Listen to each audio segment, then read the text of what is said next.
Hello everyone, Purge here and welcome to my Monsters and Memories tutorial series for non-EQ players.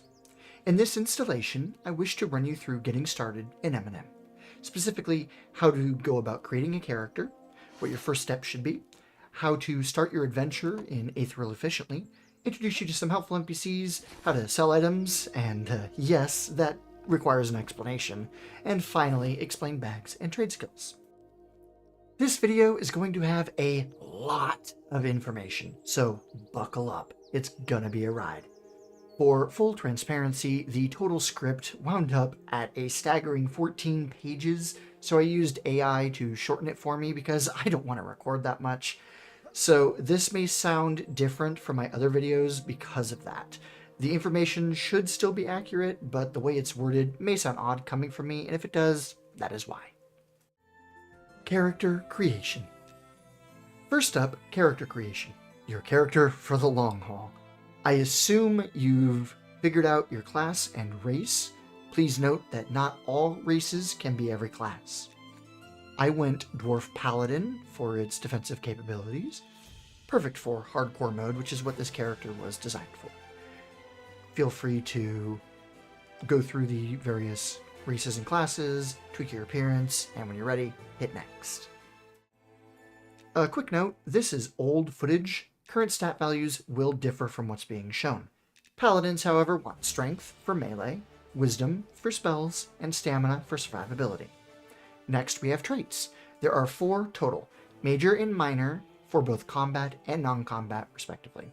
Some of these are crucial early game. Major combat traits. My guildies recommend magic resistance if you're undecided. Some of these traits are race locked. I picked Brawn here for damage. Paladins can use the extra damage boost early on.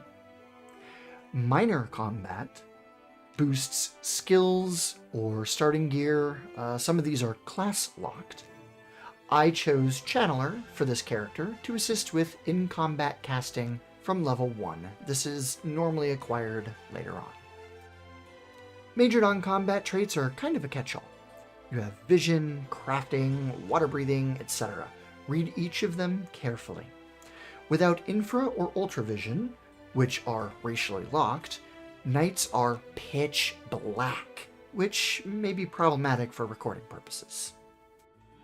Minor non-combat traits are mostly trade skill focused. Some give bags, a huge early boon. You can pick tailor or leatherworker for their respective 6-slot crafting bags, or medicine for a 6-slot medium item bag. However, avoid my mistake. Lumberjack left me with no room due to the high number of paladin starting spells. Finally, pick your faith, finalize your name, and your starting city. I highly recommend you choose Night Harbor instead of pretty but tricky Phalendril. It's more populated, more polished, and more newbie friendly. This guide will assume you've started in Night Harbor. First steps. When you first spawn in, check the vicinity for hostiles. This includes skeletons during nighttime. For safety, run forward to the nearby guards. They will protect you. Now for UI setup. Adjust things to your liking. You can rotate the ability bar with the corner button for a more WoW or FF14 style if preferred. All elements are movable except the server announcements window. Hey devs, if you're watching this, can we please make that window movable? Thank you! Quick bags tip. They stack in one spot by default. Drag them to separate. Open your inventory with I. Right-click on the scrolls to record your abilities or spells in your book. Drag them from the book to the ability bar, not the hotbar. That's for items and macros and general skills like place torches mostly. Make sure you equip any gear and organize your inventory how you wish. A quick note on the hotbar. You can hold click and drag an ability from your ability bar to duplicate it onto the hotbar if you wish. Though uses for this are slim, I personally do this for my bard songs for song twisting purposes. What is song twisting?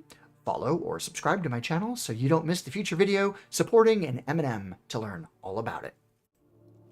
Once all of that is done, right-click on the note in your inventory. This is your class note. Read the damn note, don't be lazy. The note will give you a very vague instruction like, find Fidemius Steel in the garrison, or come find me in the park, and whatnot. Each class has a unique note, so read it properly. It is intentionally vague. Now, find your location. Most classes start in the noob yard outside of Westgate. You will know if you're there if you spot the portcullis nearby. Casters and some hybrid classes will spawn at Northgate.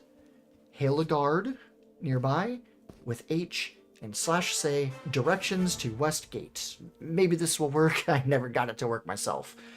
Or, spoiler alert, I'm about to give directions on how to go from Northgate to Westgate. If you don't want to be spoiled, pause the video, please. Okay, here we go. Enter the gate, turn right. Head under that giant pink gem arch, head down those stairs. Exit is on the right at the bottom of the stairs. Then you just head straight following the signs all the way to Westgate. Note that when you first enter the gate, if you turn left instead of right, you will reach the Wizard Spire and Spellbinders of the Spire areas.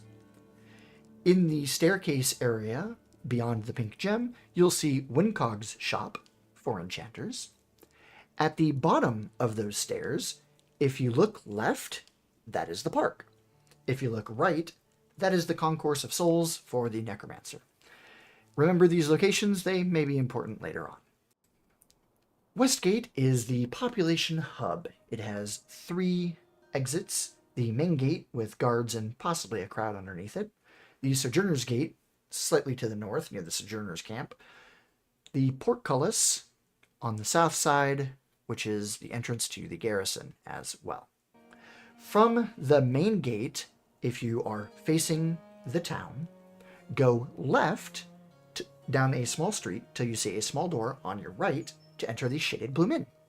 This is an AFK spot. No food or drink decay as long as you're here. As well as the important cooking vendor. Remember the cooking vendor location, you will need them soon. Outside the inn's main archway is the player meetup yard. To your right is the West Bank. Ahead and slightly to the left is the Sojourner's Quarter, where you see the tents. A note for later, just ahead of you is a road. If you turn right on that road, you'll see an intersection just behind the bank. Turning left, or north here, leads to some trade skill vendors such as masonry. Continuing straight, which is east through the intersection, and on your left is the entrance to the tannery. Very important to remember that location. And if you turn right at the intersection, which is south, the road takes you to the night market, which has many vendors, including the blacksmith vendor. Feel free to toss some items in the bank while you're here if you have any. Then your next step is to find your class guild. Now, for those who spawn at Northgate, you're going to be a little upset with me about this, but you kind of have to go back there now. I know, I said this is about efficiency. What? But listen, that walk you just did, that you now have to do again, it's the second most important walk you'll ever do in this game beyond the walk from the bank to the market. It may seem inefficient, but really, you're going to be ahead of the curve. You can either ask players for directions or explore the town yourself until you find your class guild. Be careful, however. Stick to the main streets, because at night, ruffians come out in some of the back alleys and they will one-shot you. Furthermore, there are some areas like the Bends and the Pale Tower where there are just straight up hostile, high-level mobs, so some parts of the city are not safe. Consider yourself warned. Once you find your class guild, drop your note onto the specified individual. They may be upstairs, or downstairs, or up on a wall, or maybe up in that floating wizard tower somewhere. You will have to hunt them down. A special note for enchanters, you actually have 2 class guilds, the legal guild and the hidden guild. Your quest chain will have you decide which guild to join after you start off with Wincog. I will say this though, the hidden guild is in a unique location. and the quest chain is arduous, but ultimately fulfilling in my opinion. I'd recommend reading through the wiki if you're playing an enchanter. It took me 4 hours to do this quest when I first played. Save yourself the hassle. For other classes, you may want to check the wiki for your quests as well, particularly the Elementalist quest, which is just a lot. For some classes, it isn't feasible to do your starter quest immediately, such as Monk, which you'll have to wait until at least level 2 to start. Either way, your class guild is where you buy your abilities and spells, so you need to know where it is. Many of the starter quests give starter gear, and some of them even have stats, so it's ultimately worth doing for most classes. Sorry, my fellow Spellblades, our questline is the worst. One quick final note, most of the starter quests will give you a bag and tell you to fill it with items. Unfortunately, bards get a 6-slot bag and 6 items to deliver, so they're not going to benefit from what I'm about to say, nor will monks, and possibly other classes. Many people choose to get their starter quest bag and hold on to it until they can replace it with proper bags. Whoa, free bags! I personally don't choose to do this. I'd rather get the XP and potential gear, but that's me. Most of these quests require you to fill a bag with specified items and hit the combine button. If you get stuck, you can check the wiki or ask for help as described in the tips and tricks video. Where to start? Alright, you dewy-eyed green adventurers, you've now found your class guild if you followed along. Maybe you even decided to do your starter quest. Some of them offer gear like belts or tunics, which give you a head start. You clothies are about to hate me even more though, because guess what time it is? Yep, time to head back to Westgate. Hey, you're gonna be a wizard at this whole navigation thing before long. Feel free to drop an appropriate emoji in the comments for how much you hated that pun. Once you're back at Westgate, it's finally time to get started. First priority, the Shifty Gnome. From the main West Gate, exit and turn slightly left towards the ruined wall. There will also be a campfire there that you can follow the light of at night. There's also a gnome there. Speak to the gnome with H to hail him and /say to respond through his dialogue to get the Shifty Bag, a 6-slot, small items only bag, which is a huge early inventory boost. This is the Shifty Gnome.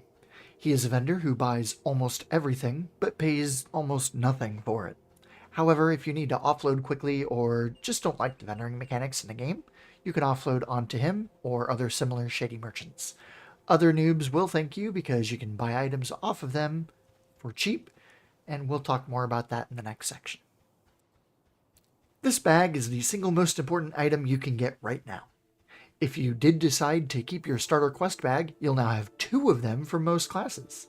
You're really crushing it now. Some of us will decide to just do the quest instead, and that is perfectly fine. It just means more vendor trips for the time being, but it's not too big of a deal. The next NPC I want to introduce you to is back in town, so let's head back to the gate. From there, I have a specific video that goes over this, so check out the future video, How to Find Beetlebro. As of this writing, the video isn't uploaded yet, so I'll give a brief direction here. Once the video is uploaded, there will be a link below for you future early access adventurers. To find him, start at Main West Gate looking into town, turn left down the street all the way to the wall. You go straight into the Sojourner's Quarter.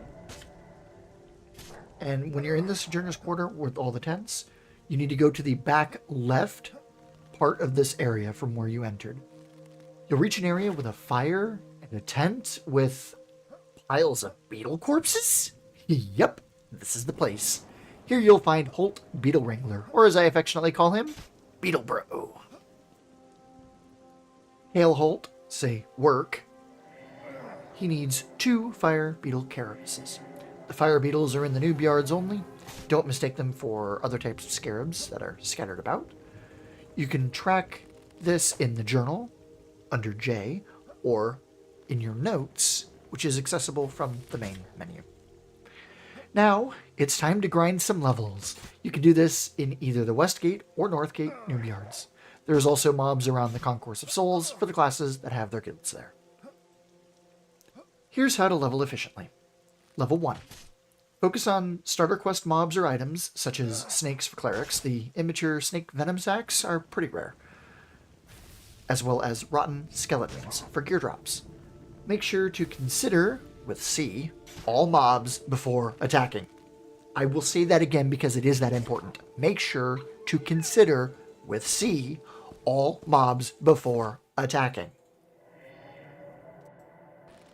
Starting at level 2, you can add in Ashira Scouts for gear drops and fire beetles. Avoid the Ashura Warriors, the regular Jackal, that is to say not Jackal pups. Curious Jackal, just run to guards or maybe to other players if aggroed. Try not to get them killed either, but the regular Jackal will be killable by about level 3 or so, but the others are higher level and quite dangerous at this level. Stuck on carapaces? Check Shady Vendors or the Blacksmith Vendor in Night Market to buy them instead. Regardless of how you acquire the 2 beetle carapaces, return to Holt, trade the carapaces to him, and he will reward you with Holt's Beetle Bowl!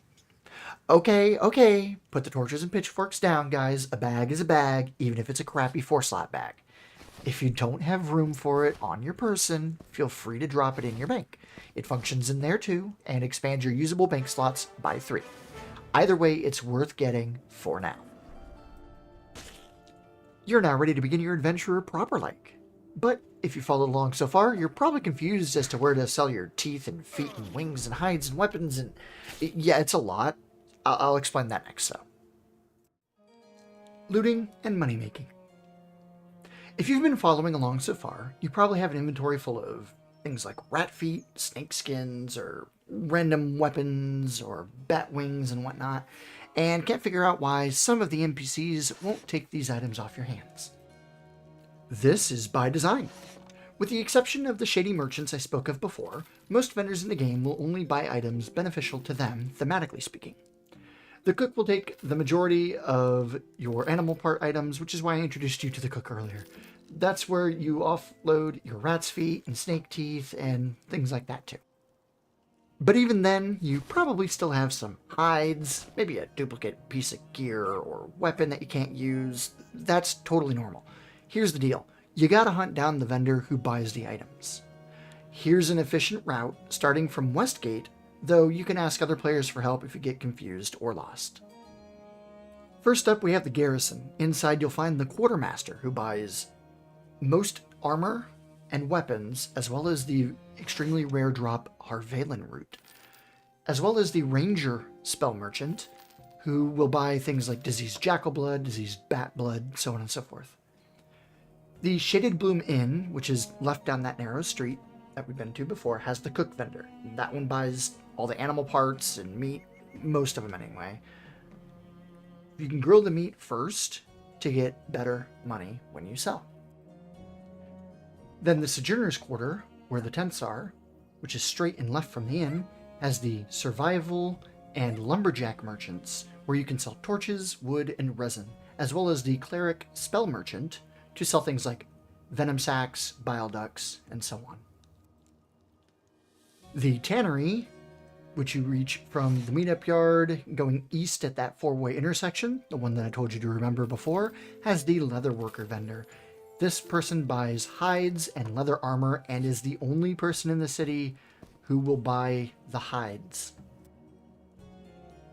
And the night market, where you go south at that intersection from the meetup yard.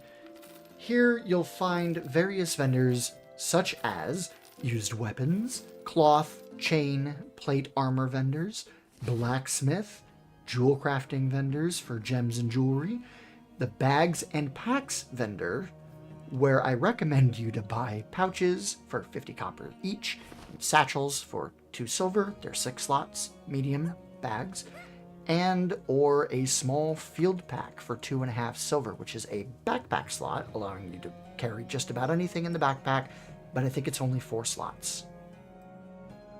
And finally, we have the Blackfeather Bazaar. For this one, just check the wiki for a map of Night Harbor. It is near the Concourse of Souls, In the bazaar, midway up, you'll see the alchemy shop. Inside, you'll find the alchemy vendor who buys cauldrons, which you may find, make, buy, what have you, as well as other alchemical items. There are a few other niche items, but in general, almost every single item you can find will be sold to these aforementioned merchants. If you go in the order I described, I'm fairly sure it'll be the most efficient order. If you think I'm wrong, feel free to debate it in the comments below. Next, I want to bring up the various methods to make money. We already touched upon two of them, and I'll talk about these in greater detail in the next video, making money in MNM. The primary ways to make money are, number 1, killing humanoids and dragonoids. These drop actual coins. Number 2, selling your loot as described earlier. Number 3, merchant arbitrage, also known as merchant hopping. And number 4, trade skills, including torch making. I'll go over trade skills and torches in the next segment, and we already talked about the first two, so let me speak briefly on merchant hopping. This is literally economics 101. Buy low, sell high. So, who do we know who sells items for bargain prices? Shady merchants, that's who. If you buy most items from the shady merchants, like bat wings as an example, then run them to the appropriate vendor, in this case, the cook vendor, you'll make a small profit. Please note that not every item the shady merchant sells will yield a profit this way. Be careful and don't blow your wad on spider legs like I did once. You're welcome for that tip. Stupid spiders. Even their damn legs are out to get me. Bags and trade skills. First, let me say something about bags. The more bag space you have, the better you'll be able to loot things to a point.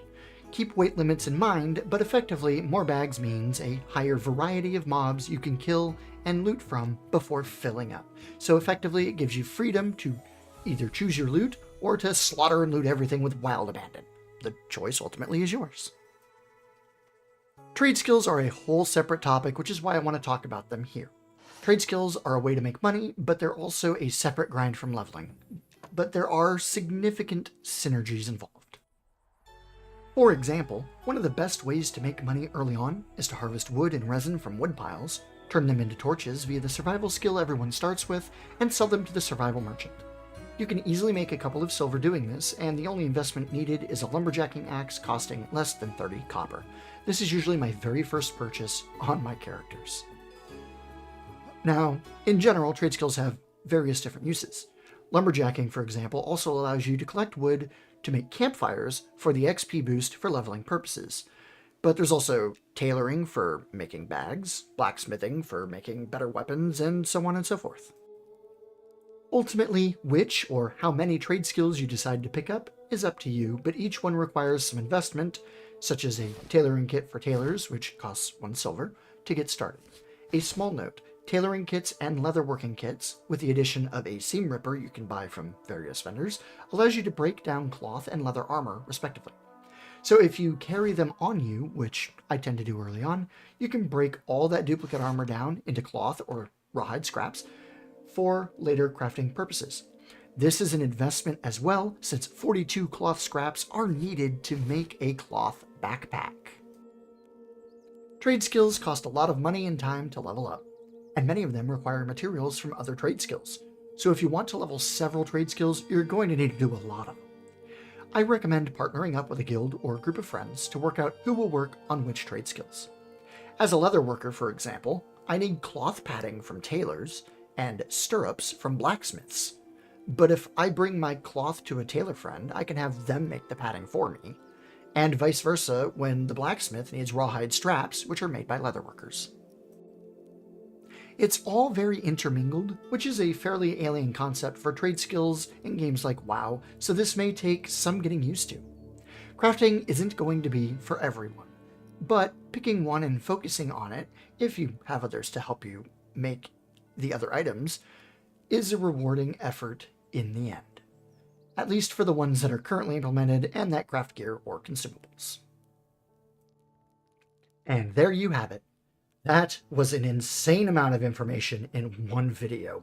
probably the most information-dense video in this entire series, excluding the class tier lists that I'll do later on, just before early access release. Once again, I used AI to shorten and clean up what was over 5,000 words in my original script, which was just far too much. How did the AI do? I tweaked a few things, but most of it was the AI, aside from the intro and the final part on trade skills. Let me know in the comments below. It's time to please the algorithms. Like the video and follow on Rumble. Like and subscribe on YouTube. I appreciate all of the feedback I'm getting from everyone. I read all the comments, even if I don't respond to all of them, so please keep them coming. The next video will go more in depth into how to make money in MNM, which I touched on here, but I feel like it's important enough to do a separate video for all of the information specifically for that topic, because there's a lot to go over. Look forward to it.